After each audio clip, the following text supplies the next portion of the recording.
The Olympic Games are a prestigious event with an incredible history that any country would be honoured to host. Okay, scrub that any country would have been honoured to host. Brilliant news! Originally, hosting the Olympics meant creating jobs for the host city's population, creating publicity for the host country's tourism, in addition to revenue from the media coverage and possible investors. So even though the host country had to take out loans and reduce funding in other sectors to afford them, the Olympic Games were a profitable investment. A total of 12 different countries bid for the honour of hosting the 2004 Games that was won by Athens, Greece, but only 5 countries bid for the 2020 Games, which were won by Tokyo, Japan. For the 2024 Games, of the 5 cities in the running, 3 opted out. Rome withdrew citing fiscal difficulties, Budapest withdrew after a referendum sided against hosting the Games, and Hamburg withdrew after also holding a referendum that sided against holding the Games. This left 2 cities, and so, fearful of not having a host for the 2028 Games, the International Olympic Committee decided to award the 2024 and the 2028 Games to the remaining candidates. The 2024 Games was given to Paris, France, and the 2028 Games to Los Angeles, USA. So what's the reason for this drop in interest in holding the Olympic Games? The Olympic Games require a vast amount of infrastructure in addition to approximately 30 different venues for the sporting events. Depending on the discipline, it requires a media and TV production facility that costs around $500 million. An Olympic village to house the athletes, complete with training and relaxation facilities that can cost anywhere between $1 and $3 billion.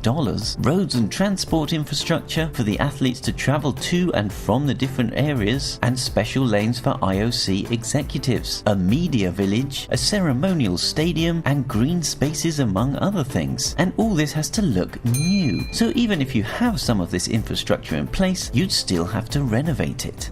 Even though these costs are high, the benefits used to outweigh them, but nowadays they don't. The desire to hold the Games in previous years has led host countries to vastly underestimate the costs and overestimate the profits. In fact, in the last 50 years, every single game has gone over budget. And whereas beforehand, revenue and TV rights would cover this overspending because the IOC only took around 4%, now that figure is closer to 70%. For the 2004 Athens Games, the estimated cost was $6 billion.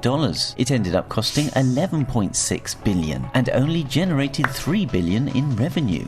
Beijing 2008, London 2012, and Rio de Janeiro 2016 all share a similar tale of low revenue and high expenditure, and after going over budget to a cost of over $15 billion, it seems as though Tokyo will go the same way. But this isn't the only problem with hosting the Olympics. The specialized infrastructure required for the Olympic Games is not only expensive to maintain, but a lot of it is actually pretty useless once the Games are over. This means that host cities now have to choose whether to carry on paying for the maintenance or pay to renovate the facilities to repurpose them, or just leave them abandoned.